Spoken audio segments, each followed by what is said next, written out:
hard to stay on top of everything you have to do in a single day. There's work, school, home, chores, studying, assignments, and family. How do the top students do it all? I was gifted a book from my aunt, and it was 7 Habits of Highly Effective People.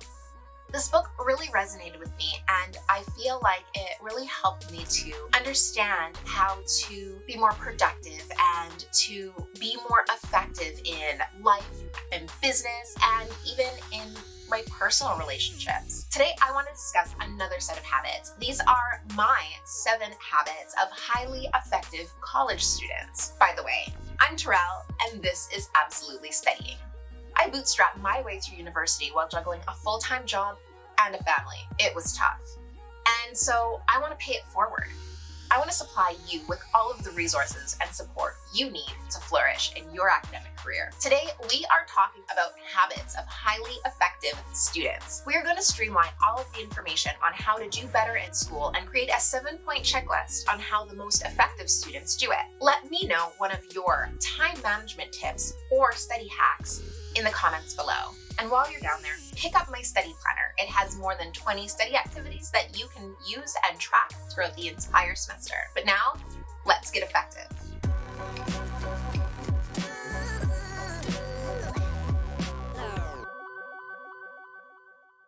The first tip that I have is to organize your time. Please, please, please, if nothing else, just do this. Organize your time. Chunk your time throughout your day. This is going to do so many things. First of all, it's going to give you a clear layout of your day so that you know when your day is full. If you don't have any more time to tackle tasks, once you've chunked off and assigned an allotted time to each task, then stop taking on obligations for that day. I'm so guilty of that, where I'll say, I'll do it tomorrow, or I'll try and sneak one more thing in. And then when I go to move around the blocks and plan my day, there are just not enough hours. I like to give myself a little bit extra time than what I think I'm gonna need. So I give myself an hour for checking and responding to emails, for example, even though in my mind, I think it's only gonna take 15 or 20 minutes. More often than not, I run out of time in that hour. And if I do finish 5 or 10 minutes early, then I actually get a break that morning. This setting and chunking this time also will show you patterns of where you underestimate how much time things take over and over again. If something is constantly getting added to your schedule because you never have enough time to finish it, then you know to give yourself more time. Organizing your time like this is going to help you to free up your schedule. It's also going to show you when you actually have the time you need to complete a task. So if you're full up on Monday and Tuesday, and Wednesday's not looking good either, you can safely move that project to Thursday and rest assured and have reduced anxiety over the fact that you're not going to find time to finish this work. Instead, you've got 2 solid hours to bang it out on Thursday. Next, I want you to set goals. Setting goals is so important. Not just your goal of graduating university or getting an A on an exam. Set goals for your study sessions. If you have a goal that you want to memorize the periodic table during the study session, then that gives you something clear to work towards. Don't just sit down to a study session blindly and open up your textbook. Write down a clear goal of what you want to do and how you want to accomplish it. Do that with everything from your study sessions to any exercise events. Have a clear goal for everything you want to do, and that way you're not working blindly.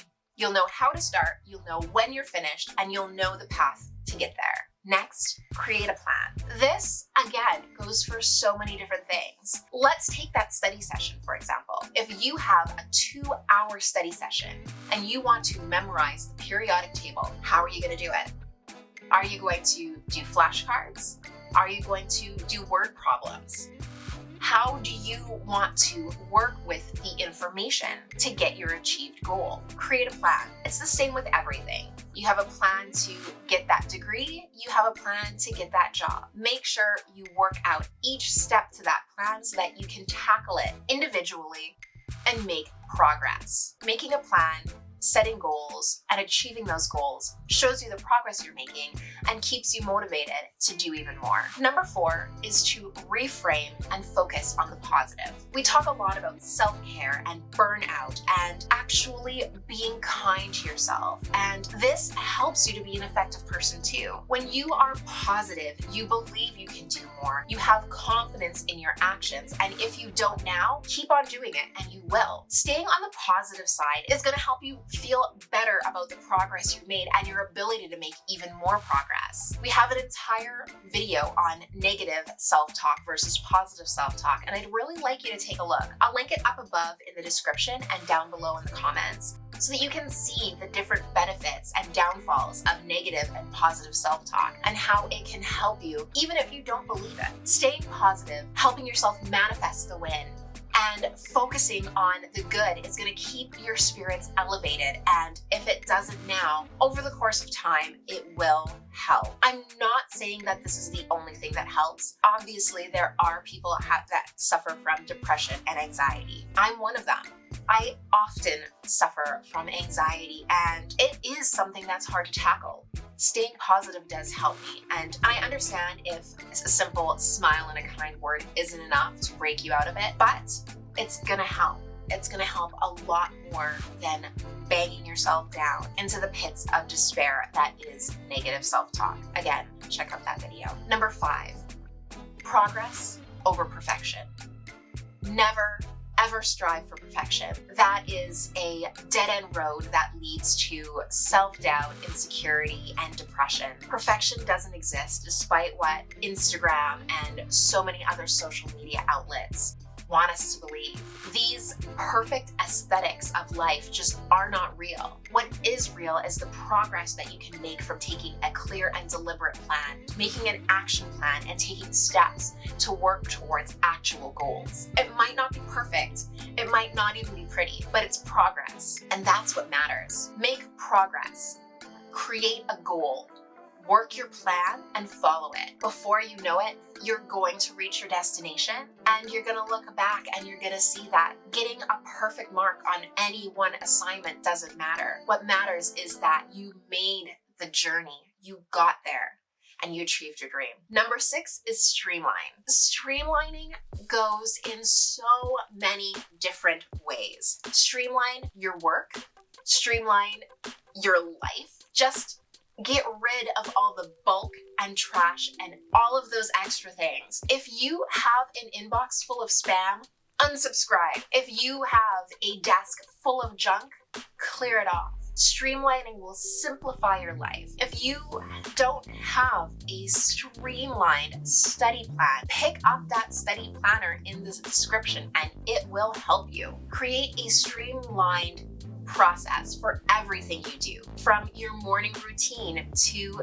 your study plans. This is going to create routine, create stability, and avoid all of that clutter and bulk that you're constantly trying to wade through to get to the other side. Streamlining is also going to simplify and give you some peace in the routine so that you don't get overburdened by a whole bunch of extra steps that you don't necessarily need. Finally, don't study blindly. Create a study strategy. This expands on the create a plan that I mentioned in number 3. Have a study strategy. I, for example, had an entire reading strategy. I had a step-by-step streamlined process on how I would sit down and read. I would read before the lecture. I would take lecture notes. I would come back after lecture and take the notes out of the textbook, and then I would compile them. There was an entire systemized strategy that I took to creating my study notes, to making my study plan, and how I studied each and every concept. I will link my study strategy in the description below if you want to check it out. But if you have a study strategy complete with how you want to study the activities that you want to partake in, then you can track this over the course of the semester and make sure that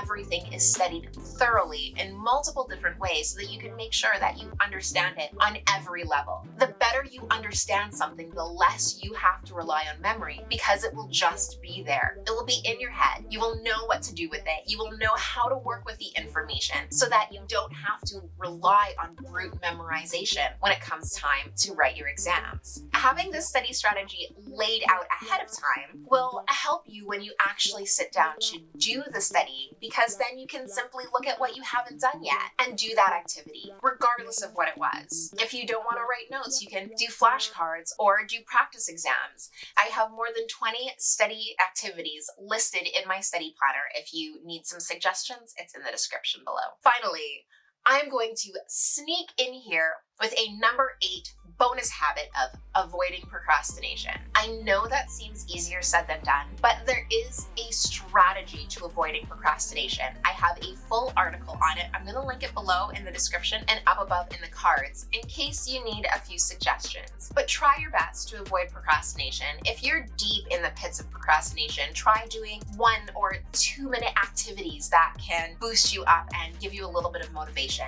Do something fun that will get you out of the rut, or if you need a break, then take a break and make an exit strategy on how to get out of this rut. Procrastination is sometimes an indicator of a bigger problem like burnout or depression. In those cases, make sure you pay attention. But if it's just that you're feeling a little down or just not very productive, then make a plan. Try taking a walk or doing a little bit of exercise to get your blood pumping and get your energy levels up. All of these steps work hand in hand to create a more effective use of your time and habits that will help you to excel not only right now at school, but in your career in the future and other aspects of life. Organizing your semester and planning out your weeks and study settings in advance can help you to manage expectations and avoid your need to cram. Plan out your days and weeks and budget your time so that you are not overworking yourself and forcing yourself into procrastination. That will help you to stay productive overall and reduce the need to pull yourself out of the dumps in the first place. Again, if you need any help figuring out some new ways to study, pick up my study planner in the description below. It has more than 20 study activities that you can cycle through. You can track each topic over the entire semester and how you have already reviewed it. There's space to plan out exactly how you're going to spend each study session and to make sure you have time to devote to each activity. There's a Q&A planner to create practice tests, and on and on and on. I'm not going to go into it any further. Just head down to the description and pick yours up. But while you're down there, like this video and subscribe to my channel. I put out a new video every Thursday, and it is always about study tips, organizational hacks, and homework help to help you through the study struggle. You can also visit my website, www.absolutelystudying.com, for tons of free resources and useful articles. And until next time, I hope you have an amazing adventure.